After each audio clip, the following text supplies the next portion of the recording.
Good day everyone. आज हम discuss करेंगे एक बहुत ही important topic, significant figures. By the way, I am Cash, your virtual teacher, and welcome to my channel learn with ease. हम concept को discuss करने के साथ साथ बुक से रीडिंग भी करते हैं। बुक से रीडिंग के दौरान आपने पेंसिल और हाइलाइटर अपने पास रखना है ताकि हम शॉर्ट क्वेश्चंस को लिख सकें और इम्पोर्टेंट टेक्स्ट को हाईलाइट कर सकें। बर्नर्स, आज के लेसन में हम पढ़ेंगे what are significant figures.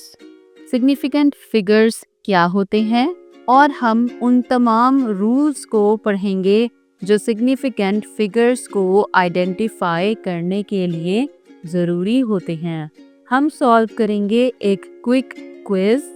So, are you ready? Let's get started. We can count the number of candies in a jar. हम एक जार में कैंडीज को काउंट कर सकते हैं and know it exactly by counting.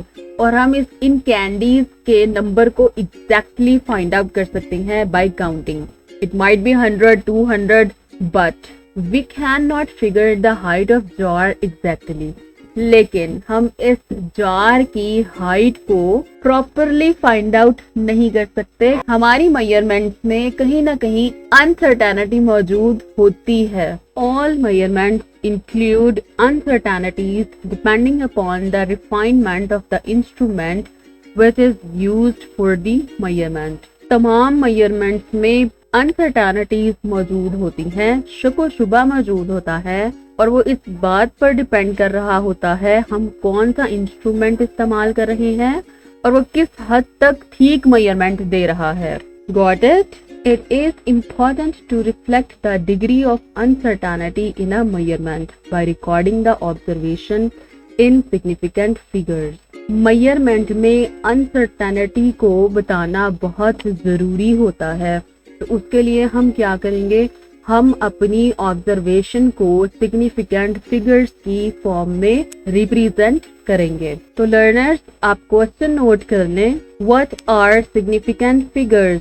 The significant figures और digits are the digits of measurement which are reliably known. Significant figures वो फिगर्स या डिजिट्स होते हैं किसी भी मेजरमेंट के जिन पर हम ट्रस्ट कर सकते हैं। हमें पता है ये डिजिट्स एग्जैक्ट मेजरमेंट को शो कर रहे हैं। तो लर्नर्स, आपकी बुक में एक फिगर है, फिगर 1.14, इसे हम डिस्कस करते हैं। Figure 1.14 shows a rod whose length is measured with a ruler. मैंने आपकी इसी फिगर को थोड़ा बड़ा करके दिखा दिया ताकि हम थोड़ा अच्छे से अंडरस्टैंड कर सकें। फिगर 1.14 में एक ऑब्जेक्ट है, इस ऑब्जेक्ट को ब्लैक कलर से शो किया गया है और हम इसकी लेंथ को मीटर रूल की मदद से मेजर कर रहे हैं। The measurement shows the length in between 4.6 centimetre and 4.7 centimetre. अगर आप थोड़ा गौर से अपनी बुक पे फोकस करेंगे तो आप देख सकते हैं ये 4 है, ये जो बड़ी लाइन दिखाई दे रही है ये है 4.5, लेकिन जो ये रॉड है जो ब्लैक कलर का दिखाई दे रहा है इसकी लेंथ इन बिटवीन 4.6 और 7 के बीच में है। अगर हम इस लाइन को कह दें जी 4.6 और ये 4.7, तो ये ऑब्जेक्ट लाई कर रहा है 4.6 और 4.7 के दरमियान। थोड़ी सी पिक्चर ब्लर है, बड़ा करने से ब्लर होगी है, लेकिन आप अपनी बुक को जब गौर से देखेंगे ना तो आपको ये ऑब्जेक्ट लाई करता दिखाई देगा 4.6 और 7 के दरमियान। इस सिचुएशन को हम बोलते हैं अनसर्टेनिटी।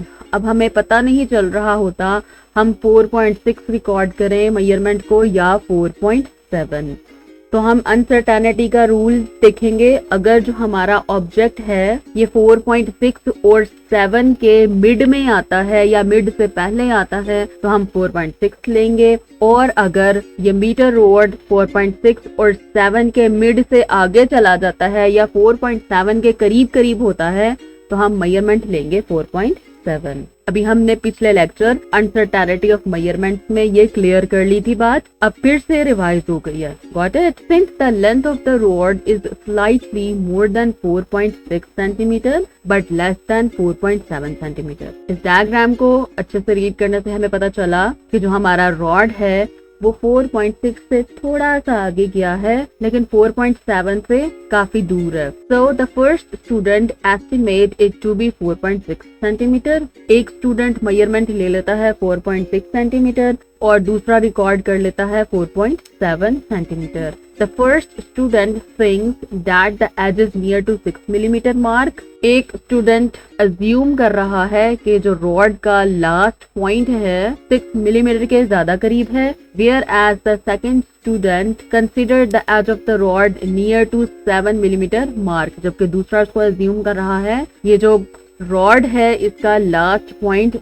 4.7 मिलीमीटर मार्क के पास है। अच्छा, अब आपने कंफ्यूज नहीं करना, 6 और 7 लिखा है और हम 4.6 और 4.7 की बात कर रहे हैं। हमें पता है हमारा जो मीटर रॉड है वो मिनिमम रीडिंग 1 मिलीमीटर की शो करता है। 4 से 5 के दरमियान जो डिस्टेंस है ये सेंटीमीटर है और ये जो छोटी छोटी लाइंस लगी हुई हैं ये मिलीमीटर को शो कर रही हैं। Got it? It is difficult to decide what is the true length. जब इस तरह की सिचुएशन आ जाती है, जो हमारा ऑब्जेक्ट है वो 4.6 4.7 सेंटीमीटर के दरमियान लाई कर रहा हो और हम कंफ्यूज हो रहे हो कि हम 4.6 को ऑप्ट करें या 4.7 को, तो हमारे लिए डिसाइड करना थोड़ा सा मुश्किल हो जाता है। तो इसके लिए अब हम क्या करेंगे, आइए पढ़ते हैं। लर्नर्स, इस टॉपिक से रिलेटेड एमसीक्यू फाइल का पीडीएफ लिंक डिस्क्रिप्शन में मौजूद है। लिंक को क्लिक करें और पीडीएफ फाइल फ्री में हासिल करें। Both students agree on digit 4 but the next digit is doubtful. दोनों स्टूडेंट्स अग्री तो कर रहे हैं 4 डिजिट को, लेकिन आगे वो कंफ्यूज है, तो 4 के बाद 0.6 को चूज करें या 0.7 को। तो जो नेक्स्ट डिजिट है वो डाउटफुल है, यानी 6 या 7। Got it? और यही अनसर्टेनिटी है, which has been determined by estimation only and has a probability of error. जब कंफ्यूजन होती है तो गलती के चांसेस ज्यादा हो जाते हैं। Therefore, it is known as doubtful digit. तो उस डिजिट को हम बोलेंगे डाउटफुल। हमने देखना है 4.6 ठीक है या 4.7। अब यहाँ पे कंफ्यूजन आ रही है, तो 0.6 and 0.7 these are doubtful digits. Got it? In any measurement, the accurately known digit and the first doubtful digit are known as significant figures. फिर से significant figure को डिफाइन कर दिया है। एक्यूरेटली नॉन डिजिट कौन सा है? 4 और उससे अगला डाउटफुल डिजिट मिलकर बनाते हैं significant figures. The following points are to be kept in mind while determining the number of significant figures in any data.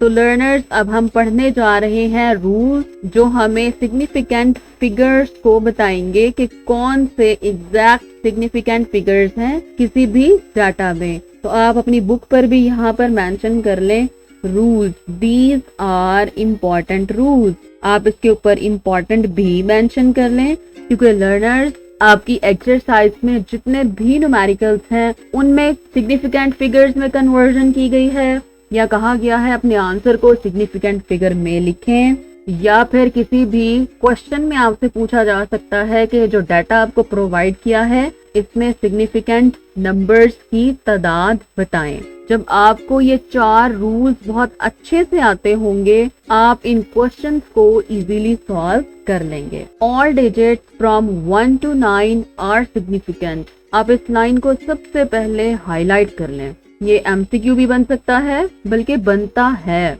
उसके ऊपर इम्पोर्टेंट भी लिख लें।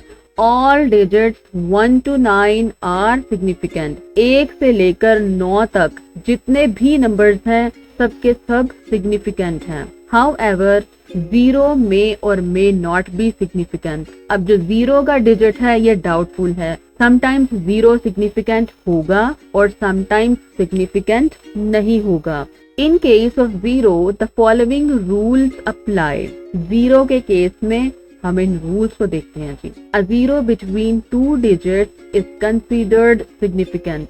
दो डिजिट्स के दरमियान जब जीरो आएगा तो वो सिग्निफिकेंट कंसिडर होगा। For example 5.06। अब हमें पता है 1 से लेके 9 तक ऑल डिजिट सिग्निफिकेंट हैं, 5 भी सिग्निफिकेंट है और 6 भी सिग्निफिकेंट है। जब जीरो दो सिग्निफिकेंट डिजिट्स के बीच में आएगा तो जीरो भी सिग्निफिकेंट बन जाएगा। Got it? 5.06 में सिग्निफिकेंट नंबर्स की तादाद है 3, क्योंकि यहाँ पे जीरो भी सिग्निफिकेंट कंसिडर हो रहा है। Zero on the left side of the measured value are not significant. For example किसी भी measured वैल्यू के लेफ्ट साइड पर जितने भी जीरोस आएंगे वो नॉन सिग्निफिकेंट होंगे। कैसे? हम एग्जाम्पल को डिस्कस करते हैं। 0.0034 metre. The number of significant figures is 2। हमारे इस measured वैल्यू में विच इज 0.0034 मीटर में सिग्निफिकेंट फिगर्स की तादाद है 2। अच्छा लर्नर्स, एक बार डिस्कस करते हैं। हमारी जो भी measured वैल्यू है उस पे हम मार्किंग कर लेते हैं लेफ्ट और राइट की। इससे आपके लिए आसानी हो जाएगी। तो जितने भी जीरोस लेफ्ट साइड पर होंगे वो सारे के सारे नॉन सिग्निफिकेंट होंगे और इस measured वैल्यू में सिग्निफिकेंट फिगर्स की तादाद होगी 2. Zeros on the right side of a decimal are considered significant. Right side पर जितने zeros होंगे वो significant consider किए जाएंगे। For example, in 2.40 millimeter, the significant digits are 3. फिर से हम मार्किंग कर लेते हैं। ये हमारी measured वैल्यू है 2.40, इसको हम मार्क कर लेते हैं लेफ्ट एंड राइट। तो राइट साइड पे जितने जीरोस आएंगे वो सब के सब सिग्निफिकेंट होंगे और इस measured वैल्यू में सिग्निफिकेंट फिगर्स की तादाद होगी 3. The last rule is if numbers are recorded in scientific notation. अगर numbers हमारे पास scientific notation की फॉर्म में है then all the digits before the exponent are significant.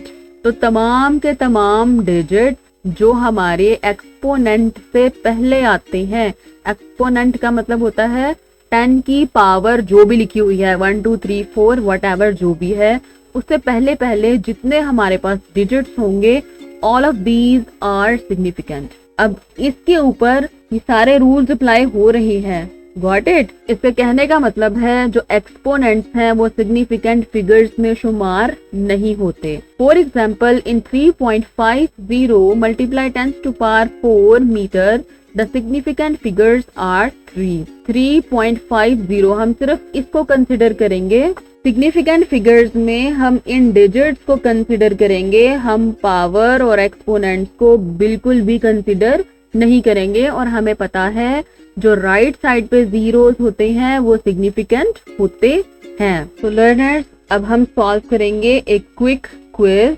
आपने मुझे बताना है कौन से सिग्निफिकेंट फिगर्स हैं और कौन से नहीं है। तो क्वेश्चन नंबर 1 है 1.25 multiply 10 to the power 2 metre. आप मुझे जल्दी से बता दें इस क्वेश्चन में कितने सिग्निफिकेंट फिगर्स मौजूद हैं। तो लर्नर्स सबसे पहले तो आपने लेफ्ट और राइट लिख लेना है अपनी measured वैल्यू के लेफ्ट और साइड पर, लेफ्ट और राइट साइड पर। हमने पढ़ा था rule number 1 all digits 1 to 9 are significant. तो इसमें सिग्निफिकेंट फिगर्स की तादाद होगी 3। और हमने पढ़ा था जो एक्सपोनेंट्स होते हैं वो सिग्निफिकेंट फिगर्स में काउंट नहीं होते। Question number 2 12.5 rule number 1 apply हो रहा है। All the digits 1 to 9 are significant. तो इस क्वेश्चन में भी हमारे सिग्निफिकेंट फिगर्स की तादाद है 3। नेक्स्ट फिर हम लेफ्ट और राइट मेंशन कर लेते हैं। हमने पढ़ा था rule number 2 zeros on the left side are considered non significant. Left side पे जितने जीरोस आएंगे सबके सब नॉन सिग्निफिकेंट होंगे। तो इस क्वेश्चन में सिग्निफिकेंट फिगर्स की तादाद है 3। Very good. फिर से इसको लेफ्ट एंड राइट मार्क कर लेते हैं। फिर रूल नंबर 2 अप्लाई हो रहा है। All the zeros on the left side are considered non significant. तो इसमें भी हमारे पास सिग्निफिकेंट नंबर्स की तादाद है 3 which is 1, 2 and 5. Significant figures बनते हैं 3. Got it? I hope so. इस लेक्चर के बाद आपका सिग्निफिकेंट फिगर्स वाला कॉन्सेप्ट क्लियर हो गया होगा. लर्नर्स, नेक्स्ट लेसन में पढ़ेंगे precision and accuracy. Good luck everyone.